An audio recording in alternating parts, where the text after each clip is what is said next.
हरे कृष्णा कृष्णा कृष्णा हरे हरे हरे राम राम राम हरे हरे हरे कृष्णा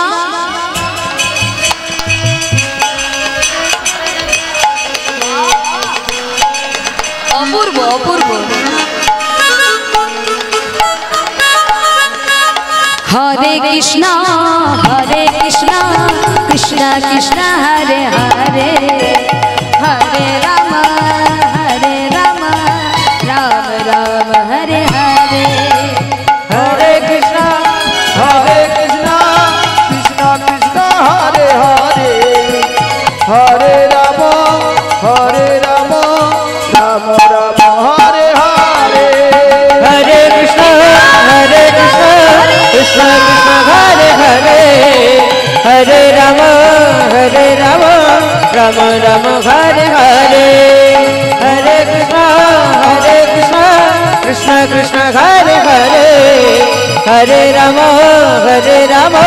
राम राम हरे हरे जय जय गोपीनाथ की भक्तमंडली যখন কারো নাম ডাক ছড়িয়ে যায় মানে নবাবের চিকিৎসা করেছে মানে কি নাম ডাক বেড়ে গেছে এইবার যদি কারো নাম ডাক বেড়ে যায় মা তার ভেতরে একটা বস্তু বাসা বাঁধে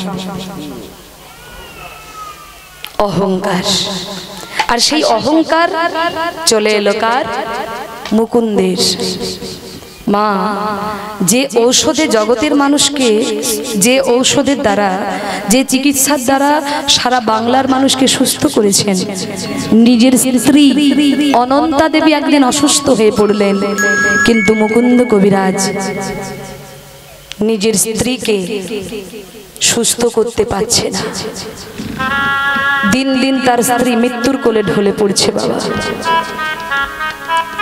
যে স্ত্রী সহযোগিতা করে বলেই মুকুন্দ কবিরাজ গোপীনাথের সেবা ঠিকঠাক করতে পারে বা সত্যি তো এমন সহধর্মিনী যদি কারো চলে যায় দেখবেন কোনো মানুষ মারা গেলে অনেকের আনন্দ হয় আবার কেউ চলে গেলে মানুষের কষ্ট হয়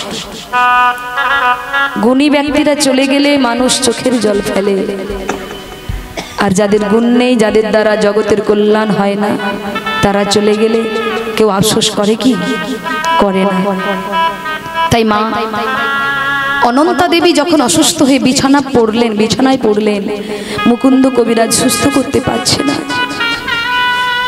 যে ঔষধে সবাইকে সুস্থ করে সে ঔষধ দিয়ে নিজের স্ত্রীকে সুস্থ করতে পারছেন না তিনি তাই ছুটতে ছুটতে চললেন ও মা যখন গ্রামের ডাক্তার সুস্থ করতে পারে না রোগীকে তখন বাড়ির মানুষগুলো কোথায় যায় বড় ডাক্তারের কাছে যায় আবার ভেলোরে না হ্যাঁ ওখানে গিয়েও যখন বলে আমাদের হাতে কিছু নেই তার চরণ ধরো কার বলে ডাক্তারে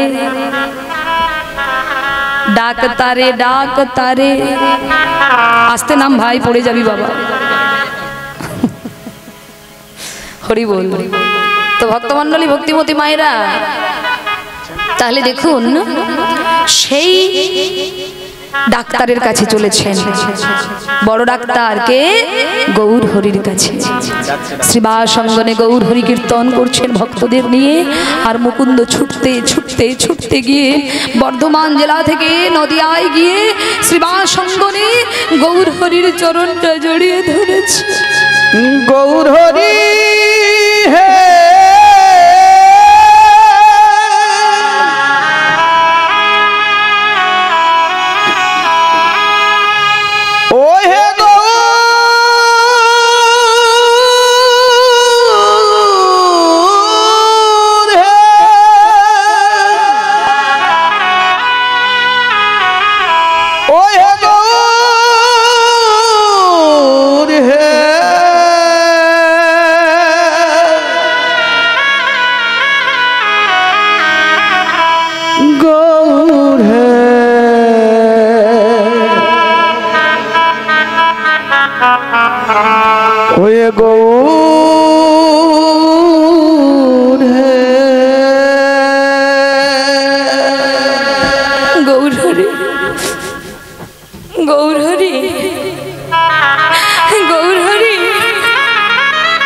মুকুন্দ তুমি গৌরহরি, গৌরহরি আমি বড় বিপদে পড়েছি গৌরহরি, তুমি তো বিপদ ভাঞ্জন,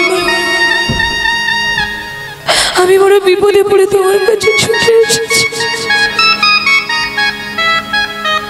আমি বড় বিপদে পড়ে তোমার কাছে এসেছি প্রভু। তোমার চোখে জল কেন মুকুন্দ, কি হয়েছে? গৌরহরি আমার আমার ঔষধ আর কোনো কাজ করছে না গৌরহরি, যে ঔষধ সেবা দিয়ে আমি সকল মানুষের রোগ দূর করেছি, আজকে আমার নিজের ঘরের স্ত্রীকে আমি আমার নিজের স্ত্রীকে সুস্থ করতে পারছি না, আমার স্ত্রীকে আমি সুস্থ করতে পারছি না গৌরহরি, আমি পারছি না।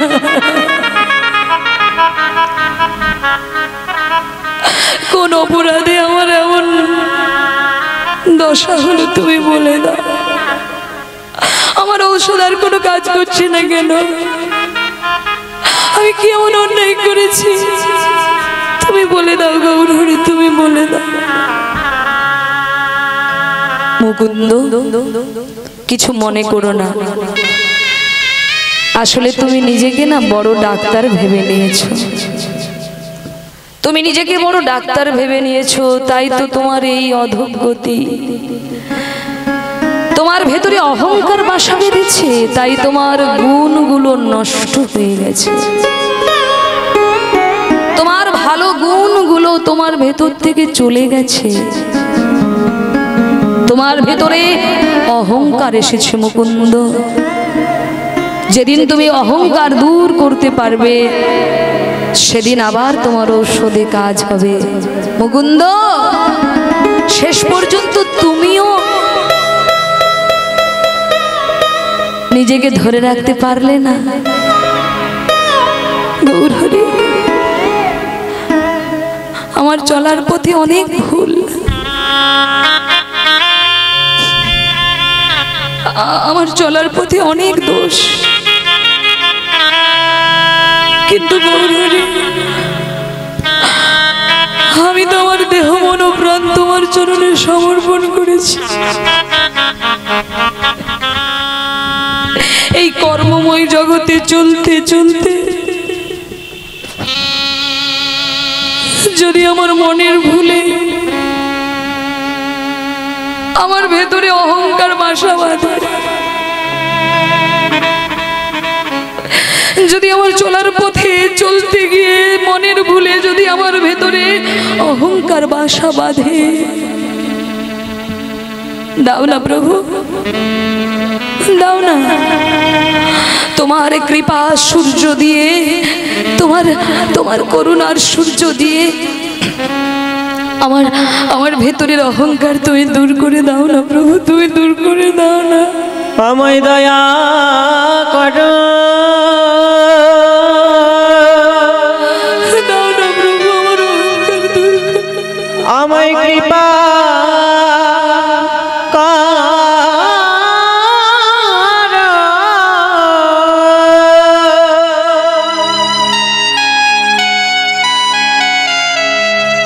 আমায় করুণা,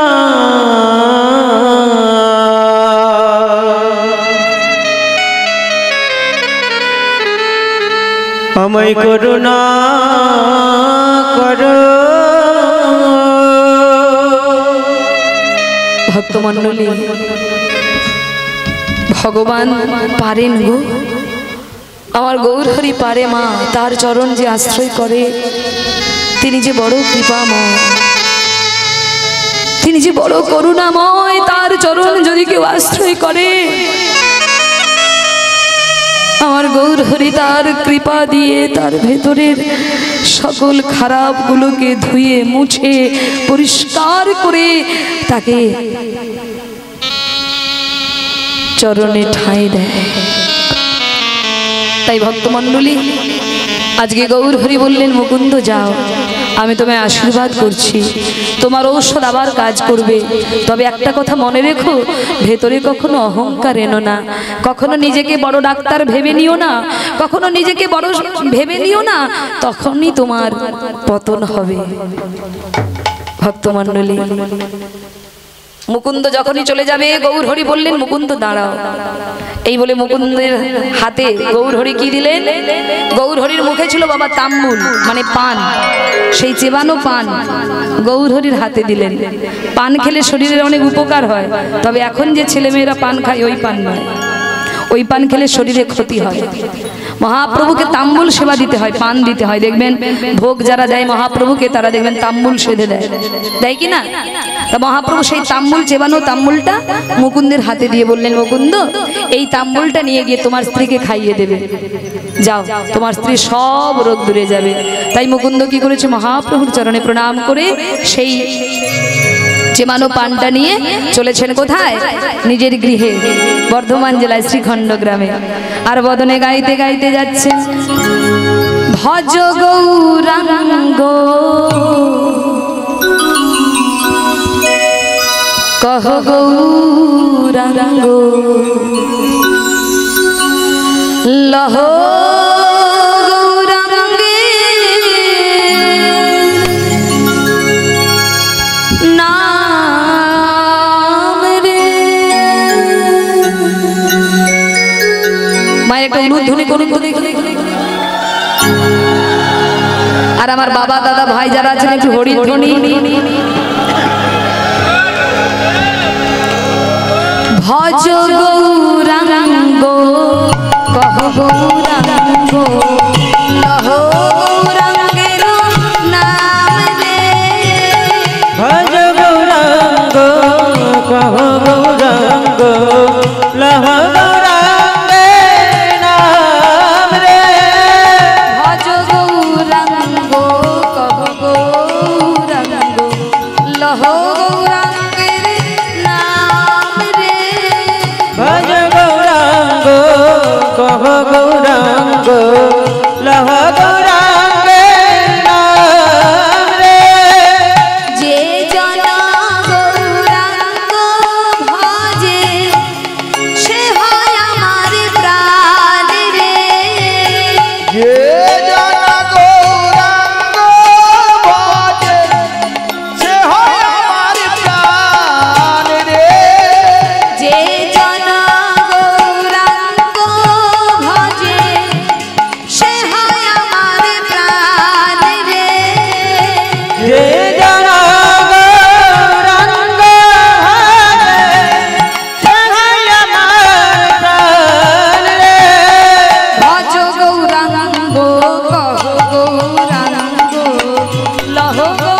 সে হয়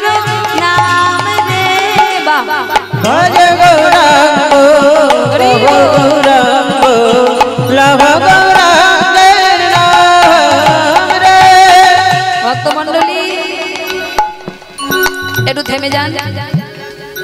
বলছে কি যেমন কর্ম তেমন ফল। একটা কথা মনে পড়েছে বলবো? না না সময় নাই।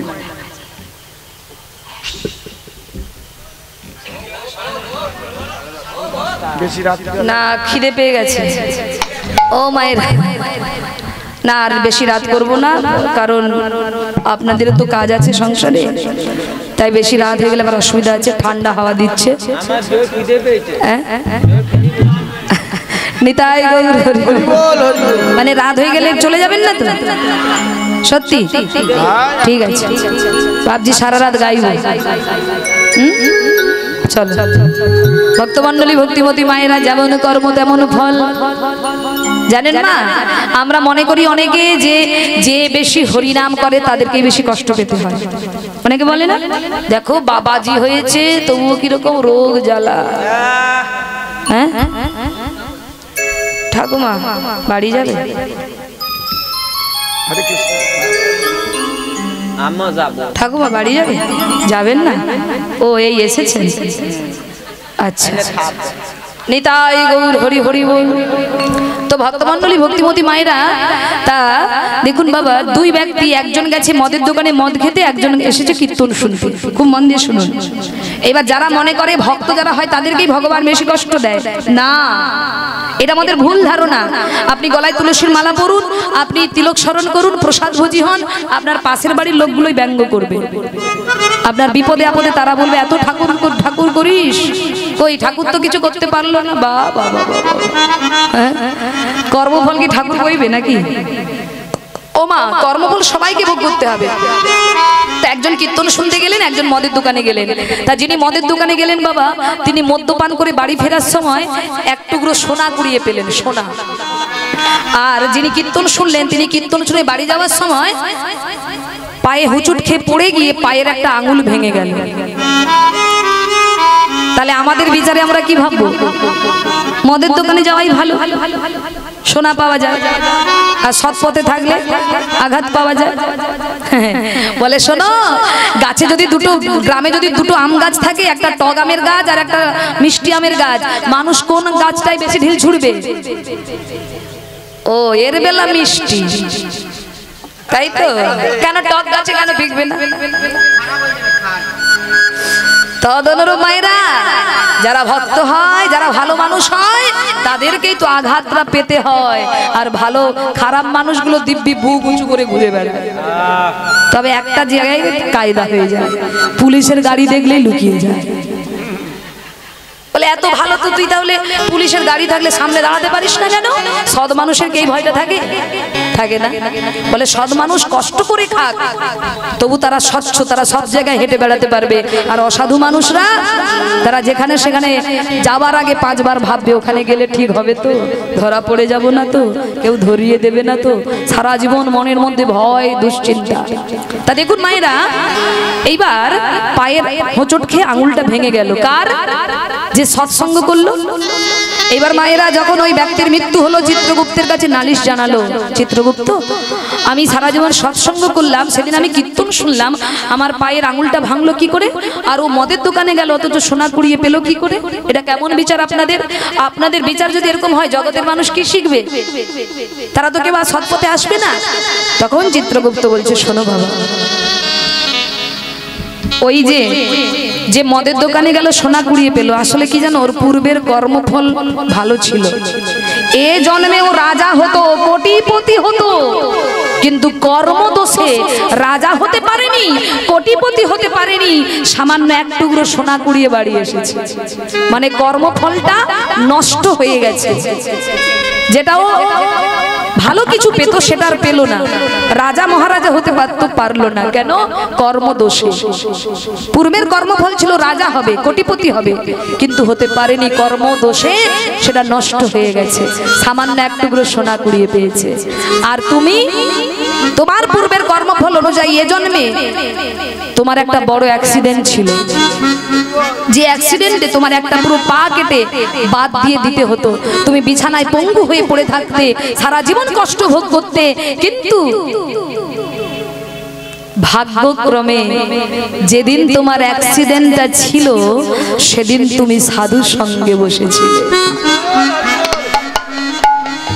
যেদিন তোমার অ্যাক্সিডেন্ট ছিল, সেদিন তুমি হরিবাসরে বসেছিলে। তাই গোবিন্দ তোমার কর্মের গুণে তোমার ওই বড় অ্যাক্সিডেন্টটাকে সামান্য একটু পায়ের আঙুল ভেঙে ফেড়াটা কাটিয়ে দিয়েছে। তাই গৌর হরি হরি বল। তাই মা, ভগবানের বিচার কখনো ভুল হয় না। আমরা কর্ম অনুযায়ী ফল পাই আর গোবিন্দকে দোষ দেই। আমরা মুখে একটা কথা খুব বলি, ভগবান যা করে মঙ্গলের জন্য। যখন ওই ফিশারির মাছগুলো মরে যায়, ফিশারির মালিক বলে ভগবান যা করে মঙ্গলের জন্য বলে। আবার যখন লটারি 1 কোটি টাকা লেগে যায়, ভগবান যা করে মঙ্গলের জন্য। তার মানে কি, ভালো হলে মঙ্গল, আর যখনই খারাপ হবে বলে ভগবানের কি চোখ নাই? এই হলো আমাদের বিচার। মানে আমরা কর্ম অনুযায়ী ফল পাবো, আর দোষ দেবো কাকে? নন্দের নন্দন কৃষ্ণকে। এটাই গৌর হরি হরি বল। তাই মা, কর্ম করে যাও, ফলের আশা করো না, ফল আপনা আপনি পেয়ে যাবে, যে যেমন কর্ম করবে।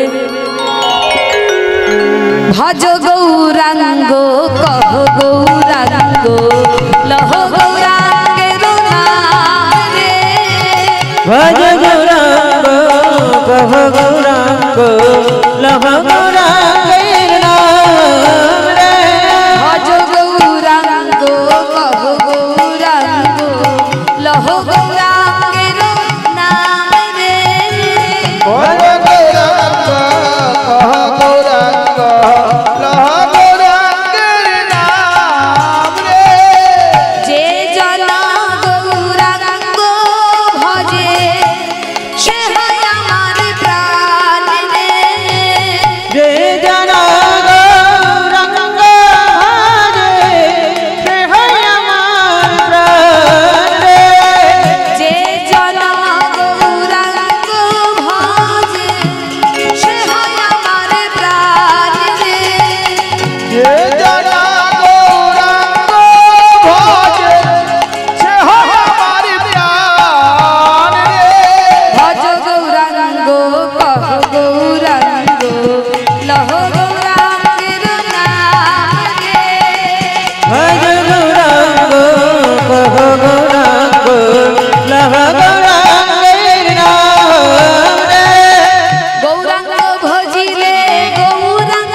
अरे गौरंग भोजले गौरंग जपिले दुखेर अवसान रे गौरांग भजिले गौरांग जपिले হয় দুঃখের অবসান হে गौरंग भजिले गौरंग जपिले दुखेर अवसान रे ভজ গৌরাঙ্গ কর গৌরাঙ্গ লহ গৌরাঙ্গের নাম রে भज गौरंग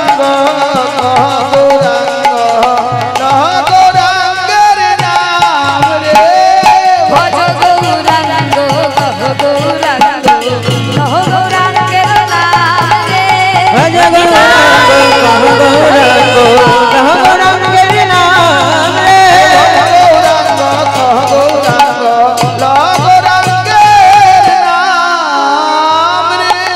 बोलिए गौरांग महाप्रभु की महाप्रभु জয়ধ্বনি কিরকম হওয়া উচিত হালকা হয়ে গেল আসলে প্রস্তুত ছিলেন না তাই না এবার প্রস্তুতি নিয়ে বলুন মায়েরা ভালো করে শাড়ি টাড়ি এটে নিন এটে নিন মাঠে নামতে হবে বলুন চিৎকার করে একেবারে প্রাণ ভরে বলিয়ে গৌরাঙ্গ মহাপ্রভু কি কি হলো বাড়লো কি করে ভোল্টেজ বেড়ে গেছে না ভক্ত বেড়ে গেছে ভোল্টেজ বেড়েছে বলিয়ে চৈতন্য মহাপ্রভু কি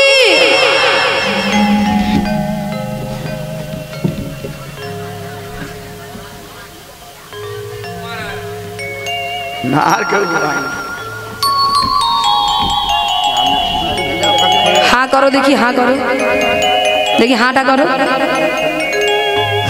ঠাকুমা সত্যি সত্যি हाँ করেছে ঠাকুমা কিচ্ছু নেই আমার হাতে हाँ करो যেই না हाँ করেছে অনন্তা দেবী অমনি মুকুন্দ কবিরাজ কি করেছে মহাপ্রভু সেই তাম্বুল এনে বদনে দিয়েছে আর যেই বদনে দিয়েছে মিরাকেল ঘটে গেল মা যন্ত্রণা তো গেলই গেল সাথে সাথে একটা সুখবর কি গো ও তোমরা সব বুঝে গেছো আচ্ছা অনন্তা দেবী গর্ভবতী হলেন মা আর 10 মাস 10 দিন পরে সরস্বতী পূজার দিন মায়ের কোলালো করে জন্মগ্রহণ করছেন কে হেন কালে জন্মিল শ্রী রঘুনন্দন হরি কালে জন্মিল শ্রী রঘুনন্দন হেন কালে জন্মিল শ্রী রঘুনন্দন কালে জনমিল শ্রী রঘুনন্দন মুকুন্দ দাসের তখন আনন্দিত মুকুন্দ দাসের তখন আনন্দিত মুকুন্দ দাসের তখন আনন্দিত আরে মুকুন্দ দাসের তখন আনন্দিত মন ও কবিরাজ মশাই তোমার ছেলে হয়েছে গো তাই নাকি বলে তাড়াতাড়ি এনে দাও ছেলেকে আমার কাছে ও মা সরস্বতী পূজার দিন সবাই পুষ্পাঞ্জলি দিতে এসেছে মুকুন্দ কবিরাজের বাড়িতে মুকুন্দ কবিরাজের বাড়িতে সরস্বতীর প্রতিমা উঠেছে সবাই পুষ্পাঞ্জলি দিতে আসছে আর সেই মুহূর্তে ছেলে হয়েছে এবার সেই সদ্যজাত শিশুকে এনে মুকুন্দ কবিরাজের হাতে তুলে দিলেন আর মুকুন্দ কবিরাজ কি করলেন গোপীনাথও আছে সরস্বতী দেবীও আছে কার চরণে দিলেন ছেলেকে কার চরণে কার চরণে দেবে জোরে বলো জোরে এখানেই আমাদের ভুল হয়ে গেল মায়েরা সরস্বতীর শ্রীচরণে করিল সমর্পণ হরি এবার সরস্বতীর শ্রীচরণে করিল সমর্পণ সরস্বতীর শ্রীচরণে করিল সমর্পণ সরস্বতীর শ্রীচরণে করল সমর্পণ একটু ভেঙে বলি বুঝিয়ে বলি যে গোপীনাথের চরণে দিল না কেন সরস্বতীর চরণে কেন দিল ও মায়েরা ভক্ত বড় না ভগবান বড় ভক্ত আপনি সরাসরি ভগবানের কাছে পৌঁছতে পারবেন তাহলে ভক্তের চরণ ধরতে হবে ভগবান যত দেবদেবী সৃষ্টি করেছেন, আমরা সরস্বতী ভগবান নয়। সরস্বতী কে? ভক্ত। ও মা, সরস্বতী দেবীর বিদ্যা দেবী, বিদ্যার জন্য ওনাকে গোবিন্দ সৃষ্টি করেছেন। মা লক্ষ্মী ধনং দেহি, ধনের দেবতা উনি। হ্যাঁ, সকলের ডিপার্টমেন্ট আলাদা আলাদা ভাগ আছে। তা আজকে ভগবানও আছে, ভক্ত আছে, তাহলে কর্তব্য কি? সরস্বতীর চরণে দেওয়া। কারণ সরস্বতী যদি কৃপা করে তবে সহজেই গোপীনাথের চরণ সে লাভ করতে পারে। নিতাই গৌর হরি হরি বল। তাই বাবা কি করলেন? সরস্বতীর শ্রীচরণে করল সমর্পণ। এবারে সরস্বতীর শ্রীচরণে করিল সমর্পণ। সমর্পণ করে কি করছে? কি বলছে? বলে আশীর্বাদ করো মা, আশীর্বাদ করো যেন মা, আশীর্বাদ করো মা, আশীর্বাদ করো যেন কৃষ্ণ ভক্ত হতে পারে, করো মা, কৃষ্ণ ভক্ত হতে পারে, আশীর্বাদ করো মা, হরি কথা বলতে পারে, আশীর্বাদ করো মা, যেন হরি নামে গাইতে পারে, আশীর্বাদ করো মা, যেন ভাগবত পড়তে পারে। আশীর্বাদ করো মা। আর আমরা হলে মায়েরা কি বলি? আশীর্বাদ করো মা। আশীর্বাদ করো মা। এই যে সরস্বতী পূজা গেল, অনেক মায়েরা বলছে ঠাকুর আশীর্বাদ করো। কেন? কি আশীর্বাদ? আমার ছেলে যেন চাকরি পেতে পারে, আশীর্বাদ। আর কি বলে? যেন মোটা টাকা আনতে পারে, আশীর্বাদ করো মা, যেন বিদেশে যেতে পারে, আশীর্বাদ করো মা। ব্যাস, ছেলে যেন বিদেশে চাকরি করতে যায় আর তোমার গুড়ে বালি। ও মায়েরা, ছেলের জন্য চাইছো এত কিছু, ছেলে তোমায় দেখবে তো? বলে চাইতে যদি হয় তোমার ছেলে ডাক্তার হোক, মাস্টার হোক, ইঞ্জিনিয়ার হোক, প্রফেসর হোক, দুঃখ নেই, তোমার ছেলে যেন কৃষ্ণ ভক্ত হয়, সে যেন মানুষ হয়, এই বরটা চেয়ে নিও। চাইলে কি হবে? তোমাকে আর ভাত খাওয়ার জন্য কাঁদতে হবে না, তোমাকে আর পাড়ায় গিয়ে বলতে হবে না, জানো দিদি আমার ছেলে বৌমা আমায় দেখে না, আমার খোঁজ নেয় না। বলে নেবে কি করে? কোনোদিন চেয়েছো ভগবানের কাছে? শুধু তো চেয়েছো ছেলে যেন চাকরি পায়, ভালো জায়গায় যেন টাকা রোজগার করতে পারে, এটা চেয়েছো, কিন্তু ছেলে মানুষ হয় এটা চেয়েছো কোনোদিন? তাই মা, নিজেকে আগে চাওয়া শিখতে হবে। কি চাইলে তবে তোমার শুধু একার মঙ্গল নয়, জগতের মঙ্গল হবে, সেইভাবে চাইতে হবে। তাই আজকে কি চাইলেন? মা আশীর্বাদ করো যেন আমার ছেলে কৃষ্ণ ভক্ত হয়। এবার কি নাম রাখবো গো? ছেলের নাম কি? কি নাম, কি নাম রাখবো? একটা নাম দাও তো। আমি দেব কি? না, ঋত্বিক রোশন। মুখ দেখো, তুই তুই হরি নামের দলের লোক না অর্কেস্ট্রারের লোক? আমি খুঁজে পাই। তাহলে সালমান খান। তুই বেরো। আচ্ছা, হরি নামের দলের লোকের মুখে এরকম নাম? তাহলে রেঞ্জ। Range tight. আচ্ছা, বাবাই না তুই নামটা ভালো চয়েস করেছিস। ও মায়েরা অনেকে নাম রাখে ছেলে মেয়ের পাপাই, পাপাই পাপাই, মানে বাড়ির গ্রামের যত পাপ সব আমার ঘরে হয়। ও মা, এমন নাম রাখুন যাতে আপনার আধ্যাত্মিক কল্যাণ হয়। ভগবানের নাম দিয়ে সন্তানের নাম রাখুন। কেন? বলে ভগবানকে ডাকার সময় সংসারের চাপে পাচ্ছ না, কিন্তু ছেলেকে কতবার ডাকবে? ছেলের নাম যদি গোপাল রাখেন কতবার ডাকবেন? গোপাল খাবি আয়, গোপাল পড়তে বস, গোপাল স্কুলে যাবি আয়, এই গোপাল। এই ডাক যদি অভ্যাস করতে পারেন, অজামিলের মতো তুমিও বৈকুণ্ঠে যেতে পারো। নিতাই গৌর হরি হরি। অজামিল পাপী হয়েও বৈকুণ্ঠে চলে গেলেন। কেন না? ছেলের দ্বারা। ছেলের নাম নারায়ণ রেখেছিলেন, আর নারায়ণকে ডেকেছিলেন জমের ভয়ে। যখন জম শাস্তি দিচ্ছিল তখন ডাকছে নারায়ণ। যখন জম নিয়ে যেতে আসছে অজামিলকে, তখন এবার ভয়ে যমরাজদের দেখে ভয়ে ডাক দিলেন নারায়ণ। আর নারায়ণ বলে যেই ডাক দিলেন, অমনি বিষ্ণু লোক থেকে বিষ্ণু দূত এলেন, বৈকুণ্ঠে গমন করলেন। তাই তুমিও যদি ছেলেকে ভালোবাসো তো সবাই সন্তানের মতো কাউকে ভালোবাসতে পারবে? পারবে না। তাই ছেলেকে ভালোবাসো তো, তাই ছেলের নাম ভগবানের নাম দিয়ে যত রাখবে ওই নামের দ্বারা তোমার কল্যাণ হবে। তাই ছেলের নাম কি রাখবো? ছেলের নাম রাখলেন রঘুনন্দন, রঘুপতি রাঘব রাজা রাম, পতিত পাবন সীতারাম। রঘুপতি রাঘব রাজা রাম, পতিত পাবন সীতারাম। রঘুপতি রাঘব রাজা রাম,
रघुपति राघव राजा राम पतित पावन सीताराम रघुपति राघव राजा राम पतित पावन सीताराम। ভক্তমণ্ডলী, সেই রঘুনন্দন একটু একটু করে বড় হচ্ছে পিতামাতার স্নেহের ছায়ায়। পিতার কোলে বসে ভাগবত কথা শুনতে শুনতে বড় হচ্ছে। কোনোদিন ধ্রুবের চরিত্র, কোনোদিন প্রহ্লাদের চরিত্র, ভক্তের চরিত্র শুনতে শুনতে রঘুনন্দনের বড় হওয়া, বড় হচ্ছে মা। একদিন 5 বছর বয়স রঘুনন্দনের। কি হলো জানেন মা? হঠাৎ মুকুন্দ কবিরাজ পূজায় বসেছে। পাশের গ্রাম থেকে একটা ছেলে ছুটতে ছুটতে এসে মুকুন্দ কবিরাজের চরণটা জড়িয়ে ধরেছে। কবিরাজ মশাই, কবিরাজ মশাই, আপনি তাড়াতাড়ি চলুন কবিরাজ মশাই, আমার বাবার বড় বিপদ কবিরাজ মশাই, আমার বাবা কেমন যেন করছে কবিরাজ মশাই, আপনি তাড়াতাড়ি চলুন, আপনি না গেলে আমার বাবাকে বাঁচাতে পারবো না কবিরাজ মশাই, আপনি তাড়াতাড়ি চলুন। মুকুন্দ কবিরাজ বলছে, ঠিক আছে বাবা আমি যাচ্ছি, তুমি একটু অপেক্ষা করো, আমি গোপীনাথের পুজোটা সেরে নেই। না কবিরাজ মশাই, আপনি আপনি পরে এসে পুজোটা করবেন, কিন্তু দেরি হয়ে গেলে আমি আমার বাবাকে বাঁচাতে পারবো না কবিরাজ মশাই, আমি আমার বাবাকে বাঁচাতে পারবো না। ভক্তমণ্ডলী, এই জগতে যারা পিতামাতাকে ভালোবাসে তারা পিতামাতার কষ্ট দেখতে পারে না, কিন্তু এমন সৎ সন্তান জগতে খুব কম আছে যাদের পিতামাতার কষ্টে যাদের প্রাণ কেঁদে ওঠে। তাই মা ডাক্তারের পায়ে ধরেছে, আমার বাবাকে বাঁচান কবিরাজ মশাই, আমার বাবাকে বাঁচান কবিরাজ মশাই, আমার বাবা ছাড়া আমার কেউ নেই, আপনি বাঁচান।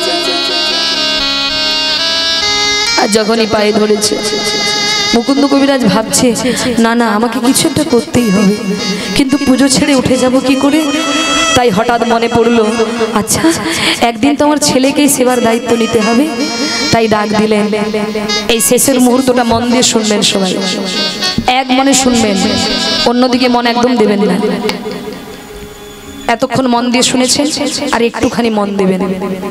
কি অপূর্ব দেখুন লীলাটি, দেখুন কোথায় গিয়ে পৌঁছবে। একদিন তো আমার ছেলেকেই দায়িত্ব নিতে হবে। তাই ডাক দিলেন,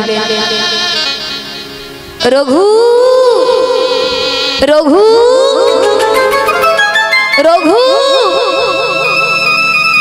বাবা, ও বাবা, তুমি আমায় ডাকছো বাবা? রঘু, এই রঘু দেখ না, এই ছেলেটা এসেছে, এর বাবা খুব অসুস্থ হয়ে পড়েছে, আমাকে এক্ষুনি যেতে হবে বাবা। তা আমার পুজো তো একটু বাকি আছে বাবা, আজকের দিনটা তুই গোপীনাথের পূজাটা করে দিস কেমন? ও বাবা, আমি কি করে পূজা করব বাবা? আমি তো মন্ত্রই জানি না। কি বললি রঘু? আর একবার বল। বলছি তো বাবা, মন্তর মন্তর মন্তর, আমি তো মন্তরই জানি না। রঘু, রঘু মন্ত্র লাগবে না রে বাবা, তুই তোর শুদ্ধ মন দিয়ে ডাকিস, তোর মন যেভাবে চাইবে তুই সেইভাবে পূজা করিস কেমন? আমি আসি রে রঘু, আমি আসি। এই বলে রঘুনন্দনের উপর সেবার দায়িত্ব দিয়ে মুকুন্দ কবিরাজ চলে গেলেন গ্রামে চিকিৎসা করতে। আর এদিকে 5 বছরের ছেলে রঘুনন্দন মাকে গিয়ে ডাকছে, মা ও মা, নাড়ুর থালাটা দাও দেখি। এই বলে নাড়ুর থালাটা নিয়ে চলেছে রঘুনন্দন গোপীনাথের মন্দিরে।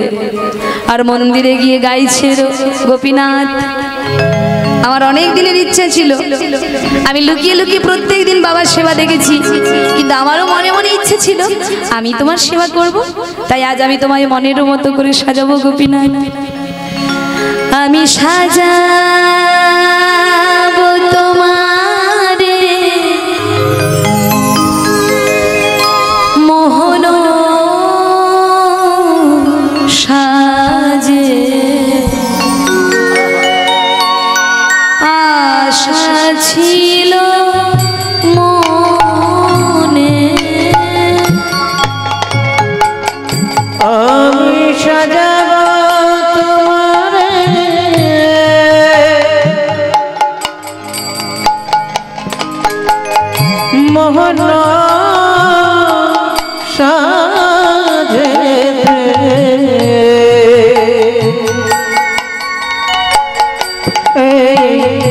আশা ছিল মনে মনে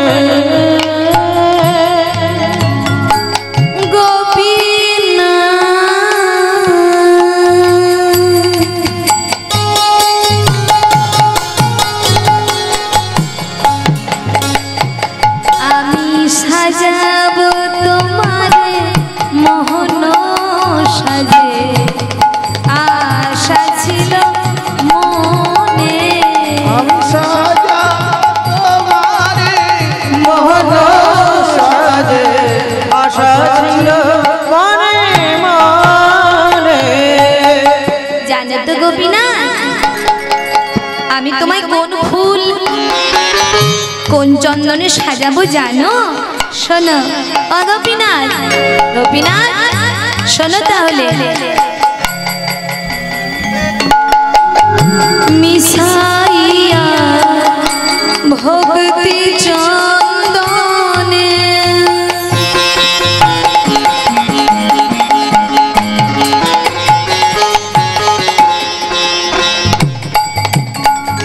মন কুসুম দেব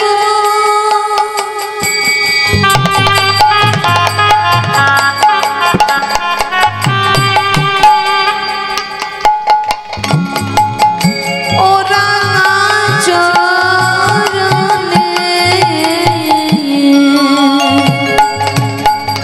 মিশাইয়া আমি ভক্তি চন্দনে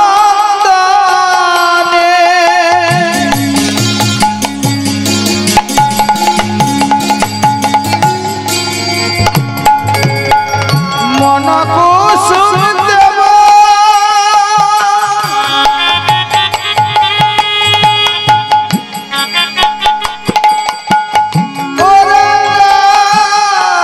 চরণে মিশাইয়া ভক্তি চন্দনে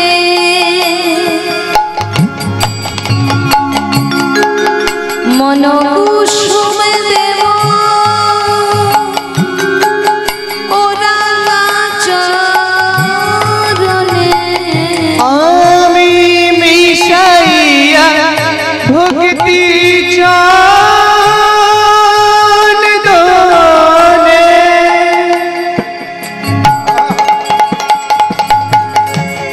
মন কুসুম দেব ওরা চরণে। আমি নয়নের জলে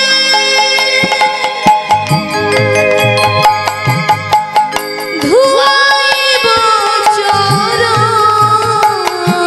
আমি নয়নের জলে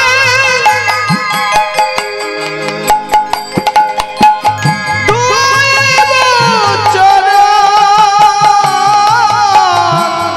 এই আশা মনে মনে আমি সাজাবো তোমারে মোহন সাজে আশা ছিল মনে। সাজাবো তোমারে মোহন সাজে এই আশা ছিল মনে মনে। ও গোপীনাথ, জানো তো আমার না প্রত্যেক দিন বাবার যখন তোমার পুজো করতো আমি ওই জানালার ফাঁক দিয়ে লুকিয়ে লুকিয়ে দেখেছি। ও গোপীনাথ, আজ আমার মনের ইচ্ছা পূর্ণ হলো। এবার এসো খেয়ে নাও। আমার বাবা বলেছে তোমার সেবা দিতে হবে, তাই এই দেখো মা কত সুন্দর সুন্দর নাড়ু বানিয়ে দিয়েছে। ও গোপীনাথ এসো এসো খাও। কি হলো, আসছো না যে? ও বলছি দরজা জানালা সব খোলা আছে তো? আমি দেখেছি বাবা যখন পূজায় বসে সব বন্ধ করে দেয়। আচ্ছা দাঁড়াও, আমি দরজা বন্ধ করে দিচ্ছি। যা দাঁড়াও, দরজা জানালা সব বন্ধ করে দিচ্ছি।